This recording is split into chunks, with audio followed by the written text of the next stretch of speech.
సభకు ప్రారంభ ఉపన్యాసం చేసినటువంటి బొల్ల శివశంకర్ గారికి, అట్లానే స్థానిక నాయకురాలు సుమిత్రానంద్ గారికి, తమ్ముడు సంపత్ గౌడ్ గారికి, అట్లానే విజయేంద్రన్న గారికి, కాసాని వీరేష్ గారికి, భాస్కర్ యాదవ్ గారికి, అయాచితం శ్రీధర్ సార్కి, మన ఎల్లారెడ్డి మాజీ శాసనసభ్యులు గౌరవనీయులు అన్న సురేందర్ గారికి, మా తమ్ముడు dynamic young leader Bajireddy Jagan గారికి, మన బాన్స్వాడ నియోజకవర్గం అన్న జుబేర్ అన్న గారికి, అట్లనే నరేష్ గారికి, మారయ్య గారికి, డిసిఎంఎస్ మాజీ మా మోహన్ అన్న గారికి, కొట్టాల యాదగిరి గారికి, మన ఆర్యకటిక సంఘం సురేంద్ర అన్న గారికి, ఎంబీసీ సంఘాలను మరి ఒక తాటిని నడిపిస్తున్నటువంటి అన్న వీరన్న గారికి, మరి అట్లానే రజక సంఘం నుంచి వచ్చినటువంటి కుమారస్వామి గారికి, సాల్వాచారి గారికి, మా గోపు సదానందం అన్న గారికి,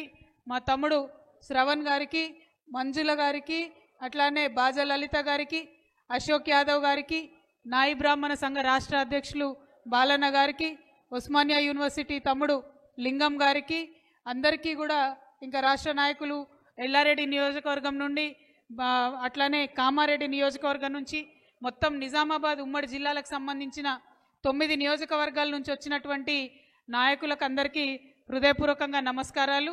మా రాష్ట్రం నుంచి వచ్చినటువంటి ఆలకుండ హరి గారికి, నిజామాబాద్ నుంచి వచ్చినటువంటి బీసీ సంఘాల నాయకుడు మన నరాల సుధాకర్ గారికి, మా దర్శనం దేవేందర్ అన్న గారికి, మైపాల్ యాదవ్ అన్న గారికి, చాలా మంది వచ్చిర్రు. ప్రతి ఒక్కరు కూడా మరి మనం నిరంతరం కలిసి పనిచేసే వాళ్ళమే.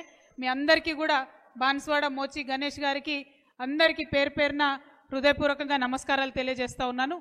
మ్యాక్సిమం మంది మాట్లాడేటటువంటి అవకాశం ఇద్దాము, ప్రయత్నం చేద్దాం.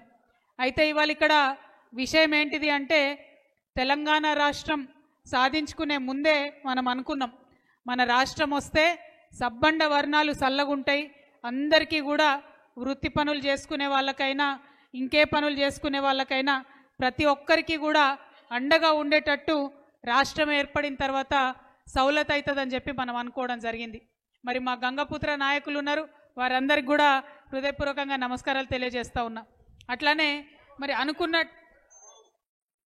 అనుకున్నట్టుగానే మరి తెలంగాణ రాష్ట్రం ఏర్పడితే మొదటి 10 సంవత్సరాలలో మొత్తం రాష్ట్రంలో సంక్షేమ బడ్జెట్ 2,86,000 కోట్ల రూపాయలు ఉంటే దాంట్లో 70% వరకు కూడా మన బీసీలకే చెందిందంటే అది మామూలు విషయం కాదు. అంటే దాదాపుగా 1,55,000 కోట్ల పైచిలకు కూడా బీసీ సోదరి మనులందరికీ కూడా అన్ని రూపాలలో తెలంగాణ రాష్ట్రం ఏర్పడ్డ 10 సంవత్సరాల్లో మనం ఇచ్చుకోవడం జరిగింది. అట్లానే ఆనాడు ఎగతాళి చేసిండ్రు మనం కుల వృత్తుల్ని బలోపేతం చేస్తుంటే, కానీ పోయిన సంవత్సర కాలంగా చూస్తున్నాం కుల వృత్తుల పరిస్థితి ఎట్లయిందన్నటువంటి విషయం ఇవాళ అర్థమవుతున్నటువంటి పరిస్థితి ఉన్నది. మరి అట్లానే నాయకత్వం, బీసీ నాయకత్వం బలపడాలంటే తెలంగాణ రాష్ట్రం ఏర్పడ్డ తర్వాత 5 మంది రాజ్యసభ సభ్యులను బీసీలను మనం ఢిల్లీకి పంపించుకోవడం జరిగింది. 8 మంది ఎమ్మెల్సీలను ఇచ్చుకోవడం జరిగింది. కార్పొరేషన్ చైర్మన్లు 58 మంది కార్పొరేషన్ చైర్మన్లను బీసీ నాయకులకు ఇచ్చుకున్నాం. ఉమ్మడి ఆంధ్రప్రదేశ్లో ఎన్నడూ కూడా అటువంటి పరిస్థితి లేకుండే. తెలంగాణ ప్రత్యేక రాష్ట్రం ఏర్పడ్డ తర్వాత ఒక పక్క రాజకీయంగా ప్రాధాన్యత, ఇంకొక పక్క కుల వృత్తులను బలోపేతం చేయడం, ఇంకొక పక్క సంక్షేమంలో, వ్యవసాయంలో అన్నిట్లో బీసీలకు పెద్దపీట వేసి వారి చేతుకు డబ్బు అందేటట్టుగా మనం ప్రయత్నం చేయడం జరిగింది. ఇవన్నీ ఒక ఎత్తు అయితే, మన దేశంలోనే ఉస్మానియా యూనివర్సిటీ అంటే పెట్టింది పేరు, ఉద్యమాలకు పేరు.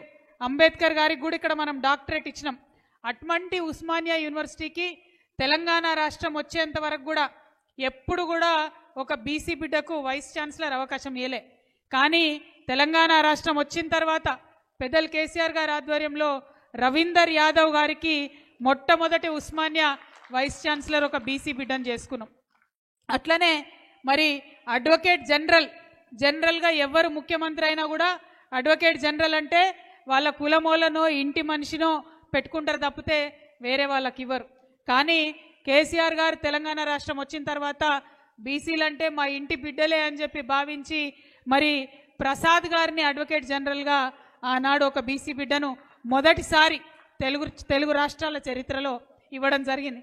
అట్లానే ఒక అడుగు ముందుకేసి ఇంటెలిజెన్స్ ఆఫీసర్ ఉంటాడు డీజీ, ఆ డీజీని కూడా వేరే వాళ్ళకి ఇయ్యరు, కానీ ఒక దళిత బిడ్డకు డీజీపీ ఇంటెలిజెన్స్గా ఇచ్చినటువంటి నాయకుడు కేసీఆర్ గారు.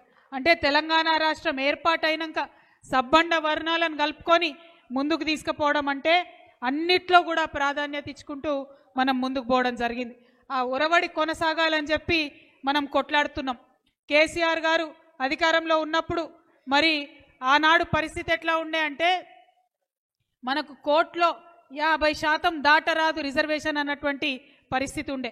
కొత్త రాష్ట్రం ఏర్పడంగానే మన ముందు ఒక చాయిస్ ఉండే, వెంటనే మనము ఎన్నికలు పెట్టాలి, లోకల్ బాడీస్కి సంవత్సరం లోపల ఎన్నికలు పెట్టాలంటే ఒక పక్క కాంగ్రెస్ నాయకులు కోర్టుకు పోయి తప్పకుండా ఇమీడియట్గా ఎన్నికలు పెట్టాల్సిందే అని ఆర్డర్ పట్టుకొచ్చిర్రు.